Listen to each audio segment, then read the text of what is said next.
మానవాళికి భూగర్భ జలాలే ప్రధానాధారం. ఉమ్మడి విజయనగరం జిల్లాలో గ్రామీణ ప్రాంతాల్లో 80%, పట్టణాల్లో 50% అవసరాలకు భూగర్భ జలాలే దిక్కు. అయితే వర్షపు నీటి సంరక్షణ చర్యలు చేపట్టకపోవటం, భారీగా బోరుబావులు తవ్వేయటం ఇలా పలు రకాల కారణాలతో రాను రాను నీటి జాడ కనుమరుగవుతోంది. ఇది ఇలాగే కొనసాగితే భావితరాలకు ముప్పు పొంచి ఉందన్న నిపుణుల హెచ్చరికలతో కేంద్ర రాష్ట్ర ప్రభుత్వాలు అప్రమత్తమయ్యాయి. భూగర్భంలోకి నీళ్లను పంపి జలాలు ఉప్పొంగేలా చర్యలు తీసుకుంటున్నాయి. విజయనగరం నగరపాలక సంస్థ పరిధిలో 3.5 లక్షలకు పైగా జనాభా ఉన్నారు. వీరికి రోజుకి 40 MLDల వరకు నీరు ఇవ్వాల్సి ఉండగా ప్రస్తుతం రోజు విడిచి రోజు 26 MLDలు ఇస్తున్నారు.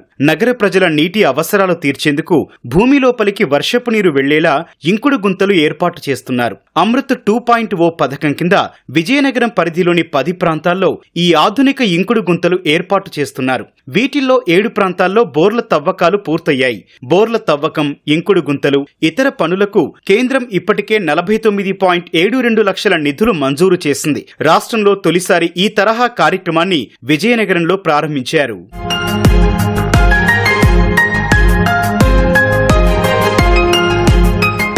షాలో ఆక్విఫైర్ మేనేజ్మెంట్ ప్రాజెక్టు కింద 10 ప్రాంతాల్లో ఇంకుడు గుంతలు నిర్మించాలని హైదరాబాద్కు చెందిన నేషనల్ రిమోట్ సెన్సింగ్ సెంటర్ శాస్త్రవేత్తలు, భూగర్భ జలశాఖ అధికారులు సూచించారు. ముందుగా బోర్లను తవ్వి చుట్టూ ఇంకుడు గుంతల తరహాలో ఏర్పాటు చేశారు. వృధా నీటిని ఒడిసిపట్టే ప్రణాళికలో భాగంగా వీటిని ఏర్పాటు చేస్తున్నట్లు నగరపాలక సంస్థ కమిషనర్ తెలిపారు. అలకానంద్ కాలనీ, గాజులరేగ, దాసన్నపేట, జమ్ము, జొన్నగుడ్డి, తోటపాలెం, అలాగే ధర్మపురి, కనపాక, కేఎల్పురం, తర్వాత ఈ కామాక్షి నగర్, ఈ ప్లేసెస్లో మేము ఈ 10 వాటర్ స్టేషన్ స్ట్రక్చర్స్ నిర్మాణం చేపట్టాం. ఇప్పుడు ఈ అలకానంద కాలనీ పార్కులో ఈ స్ట్రక్చర్ని మనం చూస్తున్నాము. ఇందులో ఏంటంటే 6 మీటర్స్ ఇంటూ 6 మీటర్స్ పొడవు వెడల్పుతో ఒక స్ట్రక్చర్ నిర్మాణం జరుగుతుంది. ముందుగా బోర్ వేస్తారు. ఇది 170 అడుగుల వరకు ఉంది. తడి వచ్చేంత వరకు చేస్తే అక్కడ జనరల్గా 100కు రావాలి. ఇక్కడ 170 అడుగుల వరకు మనం బోర్ను వేయడం జరిగింది.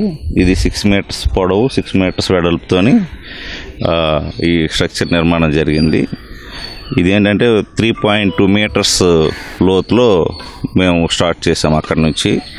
ఇప్పుడు ఆ స్ట్రక్చర్ ఉంది. దాంట్లో మేము ఎప్పుడైనా ఈ స్ట్రక్చర్ వల్ల ఎంతవరకు రీఛార్జ్ అయింది అనేది కూడా తెలుసుకునే అవకాశం ఉంది. కాబట్టి ఈ స్ట్రక్చర్ కూడా వాళ్ళు వస్తారు, ఈ నిర్మాణం అయిన తర్వాత చెక్ చేస్తారు.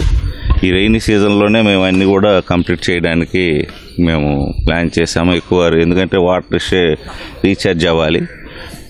ఇవి కూడా త్వరితగతిన ఒక 15 రోజుల్లో ఈ 10 స్ట్రక్చర్ నిర్మాణం పూర్తవుతుంది. దీనివల్ల వాటరు భూగర్భ జలాల్లో ఎంతవరకు ఉంది, ఎంతవరకు మెరుగుపడిందన్న విషయం మీద మనకి అవగాహన వస్తుంది. చెన్నై, బెంగళూరు నగరాల్లో తలెత్తిన తాగునీటి ఇబ్బందులు, వాటి గుణపాఠాల నేపథ్యంలో కేంద్ర ప్రభుత్వం నగర ప్రాంతాల్లో భూగర్భ జలాల పెంపునకు ముందస్తు చర్యలు చేపట్టింది. ప్రజలు సైతం భవిష్యత్తు అవసరాల దృష్ట్యా భూగర్భ జలాల పెంపు దిశగా చర్యలు చేపట్టాల్సిన అవసరం ఎంతైనా ఉందని నిపుణులు సూచిస్తున్నారు. ఈ రీఛార్జ్ స్ట్రక్చర్ పిట్స్ అన్నవి ఎన్ఎస్ఆర్సీఎల్ వల్ల వచ్చి వాళ్ళే పాయింట్స్ అన్నవి మనకి లొకేషన్ అనేది చూపెట్టారు. వాళ్ళ జియోగ్రాఫికల్ మ్యాప్లోనే ఎక్కడెక్కడ మనకి రెయిన్ వాటర్ లేకపోతే భూగర్భ జలాలు తక్కువ ఉన్నాయన్నది వాళ్ళ లొకేషన్స్ మార్క్ చేసుకుని వచ్చి వాళ్ళే పర్సనల్గా ఐడెంటిఫై చేసి పలానా చోట తవ్వండి అని చెప్పి చూపెట్టి వెళ్ళారు. దాని ప్రకారమే వాళ్ళు ఏవైతే పాయింట్స్ ఇచ్చారో ఆ పాయింట్స్ ప్రకారమే మనం ఈ రీఛార్జ్ స్ట్రక్చర్స్ అన్నవి తవ్వడం జరుగుతుంది. దీనివల్ల ఏంటంటే ఈ భూగర్భ జలాలు ఏవైతే తక్కువ ఉన్నాయో, ఎక్కడెక్కడ లొకేషన్స్ తక్కువ ఉన్నాయో అక్కడ వాటర్ అన్నది కొంచెం లెవెల్ పెరిగి చుట్టుపక్కల ఎవరైతే ఉన్నారో వాళ్ళందరికీ వాటర్ సప్లై ఏం ప్రాబ్లం లేకుండా అవ్వడం జరుగుతుంది.